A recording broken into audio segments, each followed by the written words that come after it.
L'invité du jour. Monsieur Abdelrahim Ksiri, bonjour. Vous êtes le président de l'Association des enseignants des sciences de la vie et de la terre, la SVT. Vous êtes aussi membre du secrétariat de la coalition marocaine pour la justice climatique.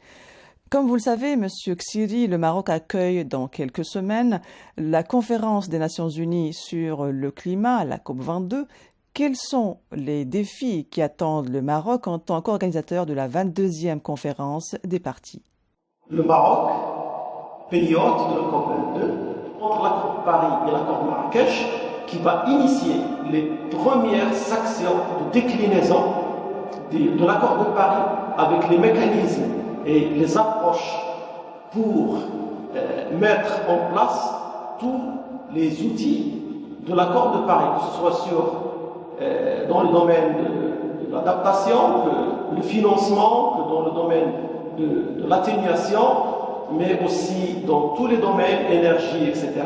En plus des droits humains et aussi droits des immigrés, etc. Donc, c'est tout un ensemble de mécanismes qu'il faut commencer à mettre en place pour avoir plus de transparence et plus d'efficacité, de rapidité, mais aussi plus de justice et d'équité.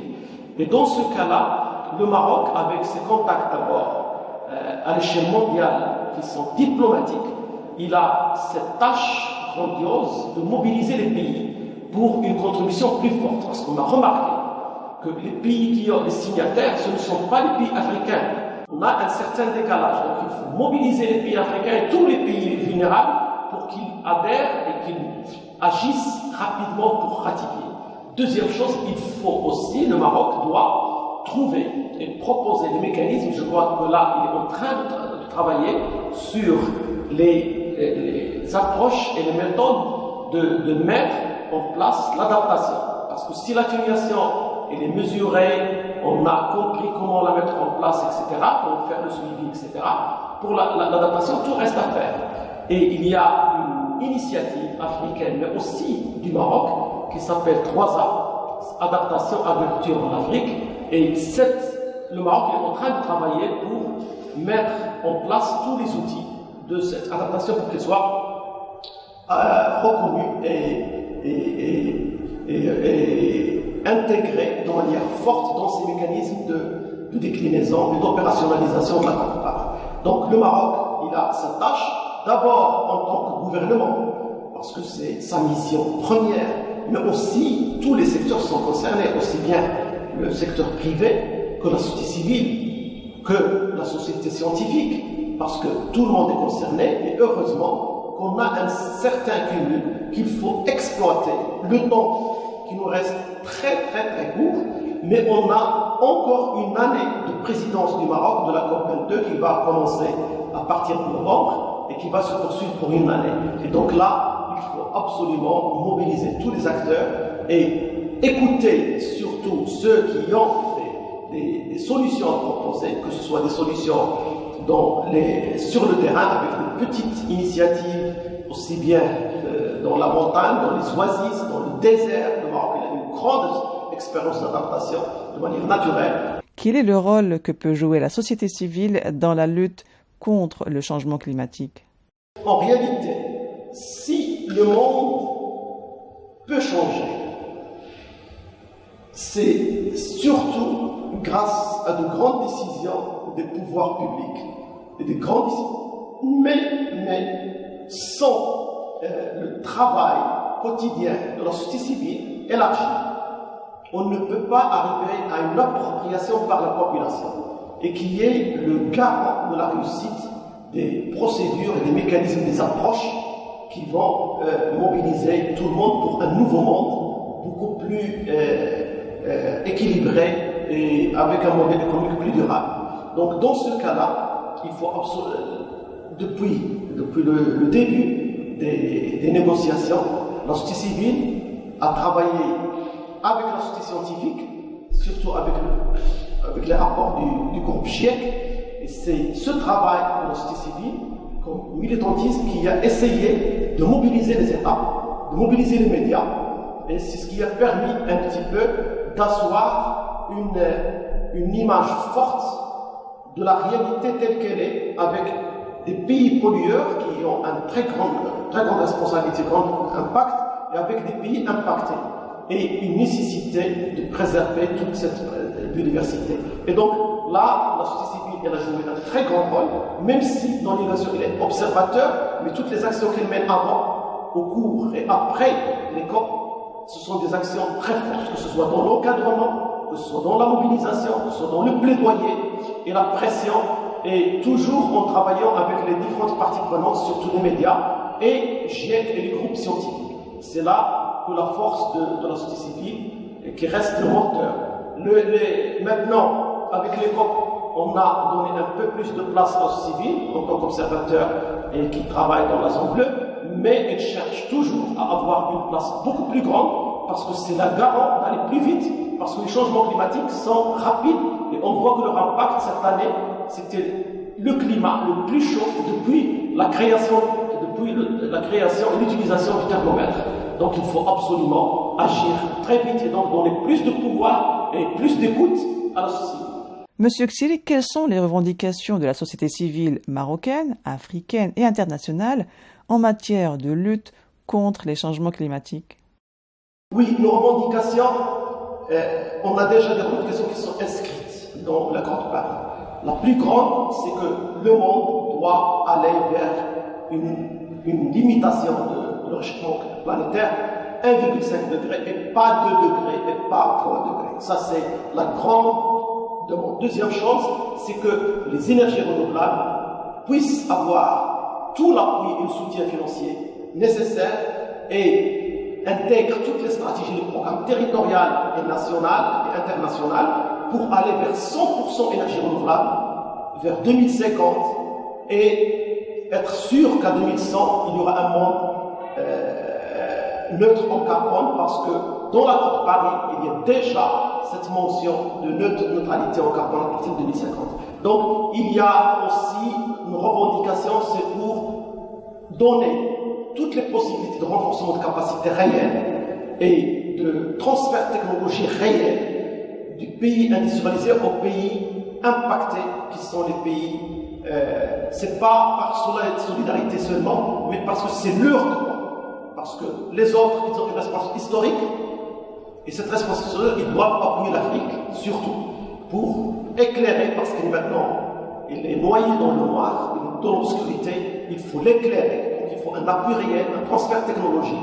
Il faut travailler avec le renforcement des capacités et la gouvernance en Afrique pour l'accès à l'eau et la bonne utilisation de l'eau en Afrique et dans le monde entier, mais aussi pour que les financements ne soient pas mélangés avec les soutiens et les dons et l'aide au développement. Il faut qu'il y ait des fonds, comme le fonds vert, le fonds climat, avec des budgets spéciaux pour essayer de répondre à cette crise climatique.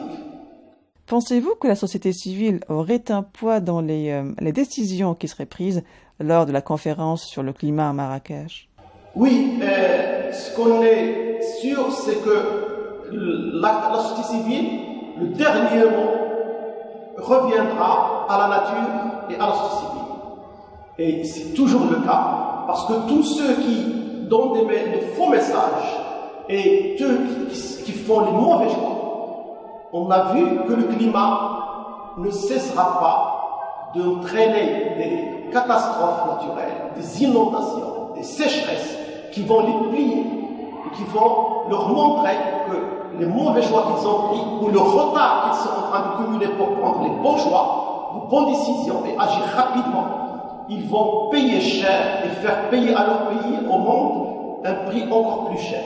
La même chose pour la société civile. La voix de la société civile, c'est une voix vraiment de personnes qui n'ont aucun intérêt personnel ou intérêt politique ou une recherche de l'autorité. C'est uniquement la voix de l'humanité, la voix pour avoir une vraie paix sociale, un contrôle de l'immigration, mais pas par la pression et par les barrières et les murs, mais par le développement. On veut vraiment une survie et une qualité de vie minimale pour tout le monde à l'échelle internationale, parce que ce sont les meilleurs garants d'un développement durable et d'une durabilité économique, sociale et environnementale. Et la société civile, on est sûr que ce qu'elle fait maintenant, on est en train d'instaurer une Copa Africa qui sera chaque année, et cette Copa Africa va donner une grande voix aux sociétés civiles africaines qui sont en train de s'organiser. Au Maroc, on s'est très bien organisé, l'Afrique s'organise, on a 2 grands réseaux africains qui sont très forts, et maintenant on va vers cet renforcement grâce surtout aux réseaux sociaux et grâce à cet échange et cette mobilisation qui est de plus en plus forte. Et à Marrakech, ce sera encore une possibilité de faire entendre la voix de la société civile. À propos du traité de Paris, est-ce que les engagements pris à Paris sont suffisants pour combattre le dérèglement climatique et les injustices qu'il entraîne? Non, la société civile est claire. On a inscrit un certain nombre de points et de dispositions que la société civile réclamait. Mais il y a énormément où il y a une certaine ambiguïté, où ils ne sont pas assez clairs ou assez ambitieuses. Mais dans l'accord de Paris, qui stipule que tous les 5 ans, les ambitions des pays et les engagements des pays seront révisés, ce sera toujours une occasion de la société civile et la société médiatique et la société scientifique pour revenir en force, pour inscrire un peu plus d'engagement et donc réorienter le monde vers la voie qui permet un petit peu de sauver ce monde des catastrophes qui peuvent être causées et qui sont en train d'être causées par les changements climatiques. À votre avis, Monsieur Ksiri, comment l'Afrique pourrait-elle gagner sa bataille contre les changements climatiques? L'Afrique, en Afrique, il y a une transition constante. Il y a d'abord, il faut gagner le pari de la démocratie. Il faut gagner le pari de lutte contre l'analphabétisme et l'ignorance. Il faut gagner le pari contre la mauvaise gouvernance. Parce que, quels que soient les efforts qu'on fait, s'il n'y a pas une formation, un enseignement, une éducation de niveau, s'il n'y a pas une démocratie où la société civile et la population participent, s'il n'y a pas cette évolution vers une bonne gouvernance, les efforts qui sont faits à l'échelle internationale ne vont pas avoir le même impact dans les pays africains qui ne respectent pas ce que j'ai dit tout à l'heure. Mais c'est pourquoi c'est un travail double.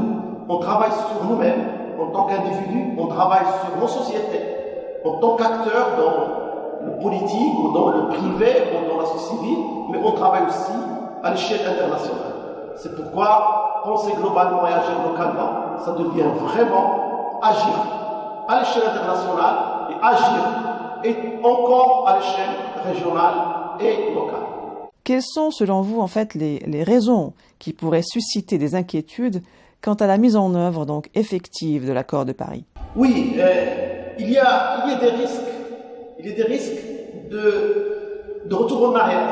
On est en train de suivre ce qui se passe dans certains pays, surtout les pays pollueurs, où il y a un mouvement qui veut aller vers l'avant, parce qu'il est responsable, et il y a des manipulations politiques pour prendre le pouvoir, tout en créant une zizanie et en essayant d'un petit peu de diluer les informations qui sont sûres et scientifiquement prouvées avec des informations un petit peu populistes. Et c'est là la catastrophe qu'on peut avoir, c'est qu'on peut perdre encore 2, 3 jusqu'à 5 ans dans certains pays pour que les choses retournent à la normale et qu'on prenne la vitesse normale. C'est pourquoi j'ai dit tout à l'heure, s'il n'y a pas un travail sur la société civile et sur les médias, parce que le politique, il a peur de ces deux-là. Et ces deux-là, ils peuvent être indépendants. Ils peuvent être la conscience du monde, la conscience des pays.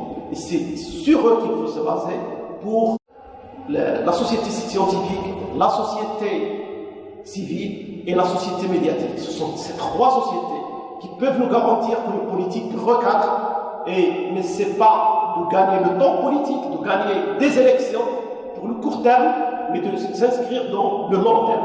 Parce que éviter les changements et les catastrophes des changements climatiques, c'est 2050, c'est 2100, c'est pas un mandat de 3 ans ou 5 ans. Monsieur Abdelrahim Ksiri, je vous remercie de m'avoir accordé cette entrevue.